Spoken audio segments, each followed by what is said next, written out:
This call is originating from an Ohio correctional facility and may be recorded and monitored.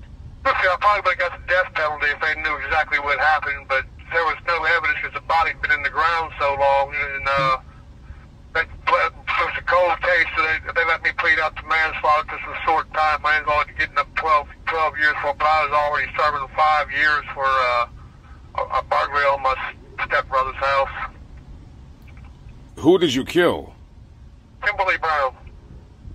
Okay. I was falsely accused of an armed robbery. But why did you kill her? She had been recording the owner of the store that said where the robbery occurred. He said it sounded too fishy to him. The girl had just started working there, and he let her go. It sounded like it was an inside job. She recorded all these phone conversations with me. And I was facing a lot of time at the time, and she actually was trying to help me escape from the county. She tried to smuggle me a handcuff key through the border. Well, they made a deal with her. If she helped prosecute me, they would drop the charges on. That's what she did. So she sent me to prison for 15 years for a crime that I never even committed. That's pretty much why. Okay, so this woman, you say, claims that she basically was the one that sent you to prison, and you did 15 years for a crime that you claim you didn't commit. I did not commit it. Definitely didn't. Tell me what happens when you get out.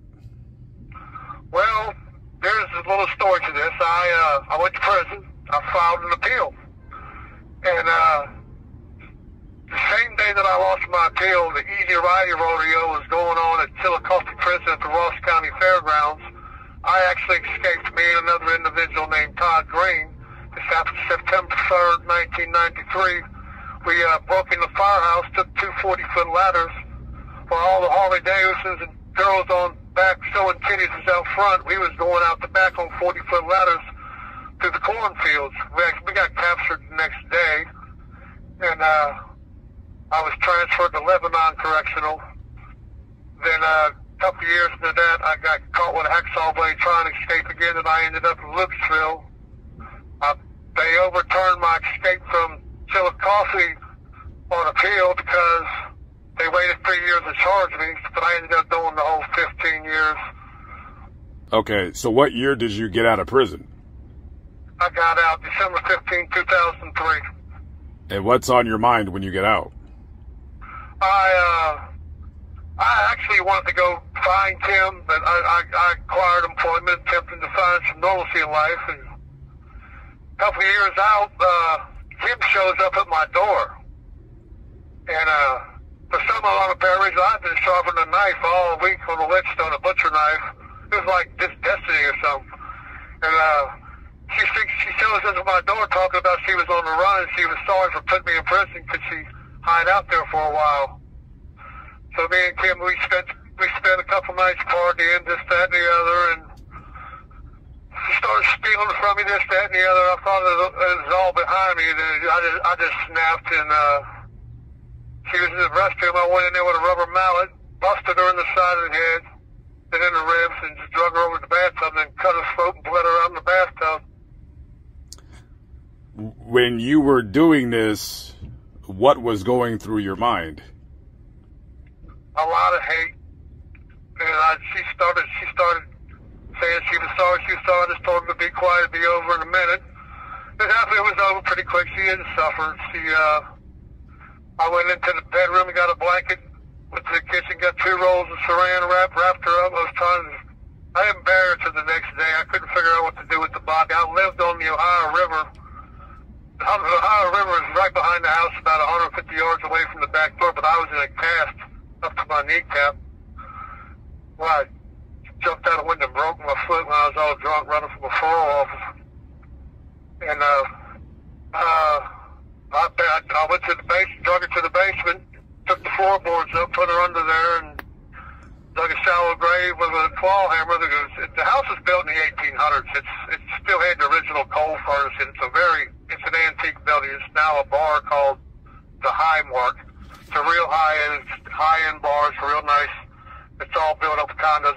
They bought all the property up down there. It's on Riverside Drive along the Ohio River. It's a real high-end bar, and nobody ever knew what happened to her. There's a lot of people that probably be really interested in knowing exactly what transpired there. This call is originating from an Ohio correctional facility and may be recorded and monitored. Okay, so you buried her body. Yep. Did you have any, like, guilt, remorse? Oh, for sure. After I sobered up and whatnot, and it all started over stealing my Klonopins, which was set me off. I said, you just don't learn. And I drank myself stupid for about 6 months. I did it for quite some time in prison. The guilt really bothered me. And I ended up back in prison for, I came home in 2000. I went on the run. They actually, my sister had told on me about the body, about the killing. And the parole authorities wanted to search the house. I had been hiding out there, dodging my parole officer so I didn't have to piss test. I'd been partying real hard. And I got tipped off they were coming. Well, they had the police with them, and they came looking for the body. They had CPR, ground radar looking. They were looking for a body in the basement. They were looking for clothes, anything of that nature. They checked the drains in the bathroom. They knew what had happened, but the parole officer, Brian Sweet, said he's probably already buried. They were looking for a foot locker at the bottom of the stairs in the basement, but I had already just got rid of it. But I got tipped off, and I was hiding next door in the neighbor's. He's got a little school bus camper on his property, next door neighbor. I was actually in the school bus with my dog, taking pictures of him on my cell phone while they was raiding the house. And as soon as they left, I went back in and stayed out there, hid out there another week trying to figure out what I was going to do. Then I figured out I'd go to one of my old cellmates' homes to hide out on the other side of town in Delhi. Well, me and his girlfriend, Carol Sutton, had fell in love. She knew somewhat what was going on. She was a nurse at the VA hospital. She took out her 401k, and we just left everybody behind. It was in the house in Delhi. We went down to the mountains of Kentucky and got a cabin in a little town called Irving, Kentucky. And they was wanting to question me about the body, but they never found one. So I'm down there on the run, contemplating what I'm going to do.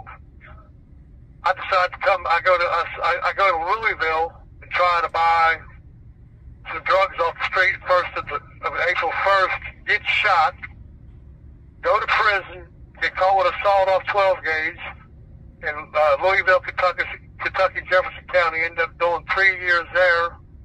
I go back to prison in Ohio for a violation. This call is originating from an Ohio correctional facility and may be recorded and monitored. I go back to prison for a 9-month violation, get out, I'm home about 4 months, I get arrested in the schoolyard drinking. The police arrest me and put one of my dudes in one car, me and another car. We were drinking behind the school. We was coming from my girlfriend's family reunion, and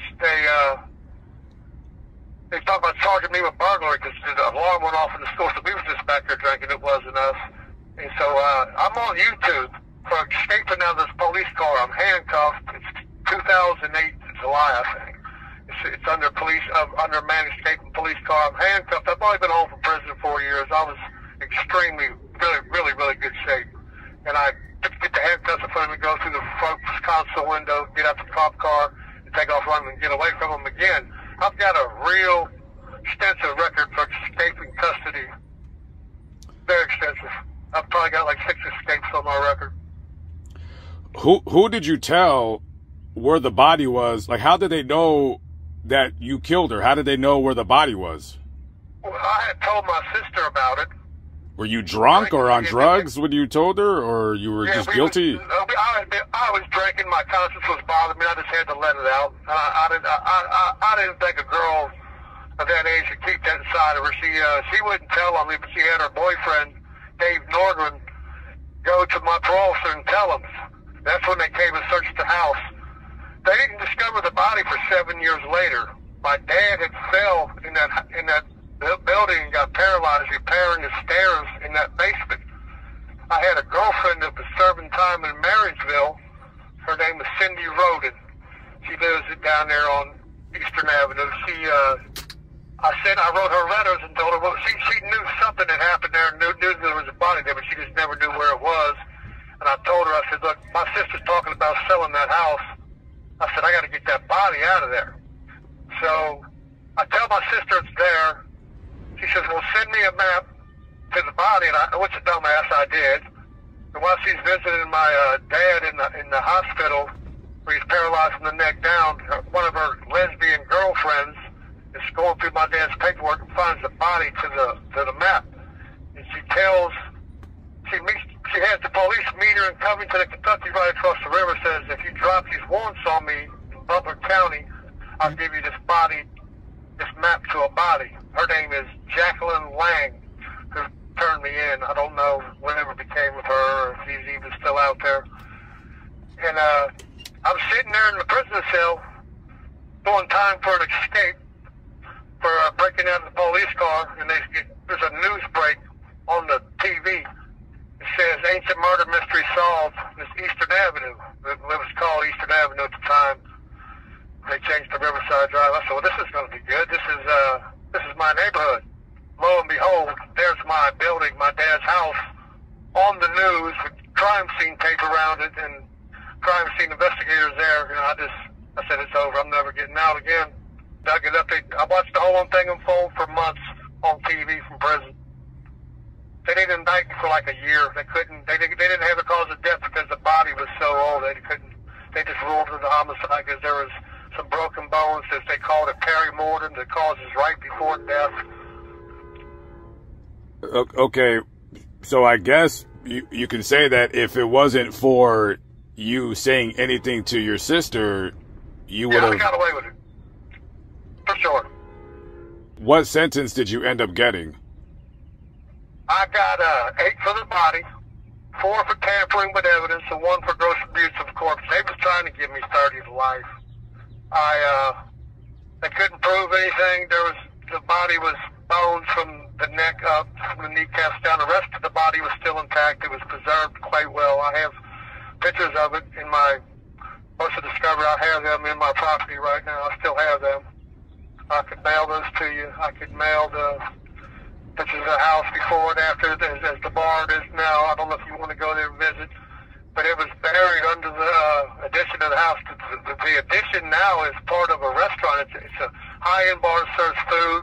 It's got games there, and it's a restaurant too. Actually, the dining area is where the body was in the bar now. This call is originating from an Ohio correctional facility and may be recorded and monitored.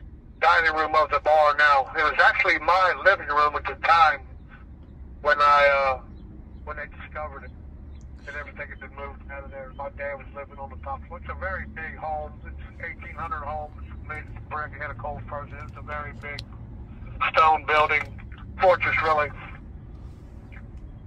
How long have you been in prison now? I've got about 13 years, and I've got 4 left. I started out doing 9 months for prison escape, but it turned into a 17-year sentence. Should have been life without parole, for real. But I just got lucky. Hiding the body actually really paid off, for real.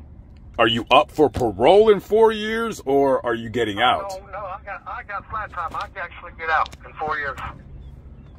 And how old are you right now? I'm 55, and I probably look like I'm 30. I'm in very good shape. I've worked out for the last 30 years every day. I'm in really good shape. What's your plan when you get out? Like, what do you... I'm probably going to leave Cincinnati. I mean, once you air this, I'm probably definitely going to have to leave Cincinnati. I'm currently owned by the president. I got some people I'm riding. I'm just trying to find a nice woman, Christian woman, or whatever I can, and just start over. I actually get disability when I'm out there from all the time that I've done, and SSI. I always get that, but I'm allowed to work too, so I've always done concrete or tree work. I always make ends meet one way or another. Are you worried about retribution from the family?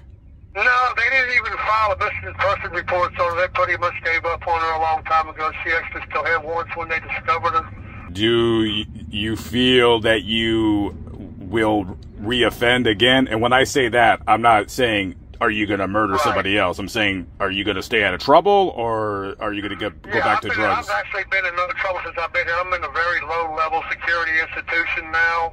They've got up to 5 levels of prison. I'm down to a level 2. The lowest level's a 1. I'm getting real shorts in the streets coming home. I'm up here at a place that's pretty much drug-free and everything. I'm just trying to get my life together before I get out and enjoy what years I got left. I've really took care of myself over the years, and it's really paid off. I'm hoping to live a longer life. And there's things are in the world today. I'm not sure how long mankind's going to make it out here anymore. Anyway, a lot going on in the world today. Tomorrow's not really guaranteed for nobody.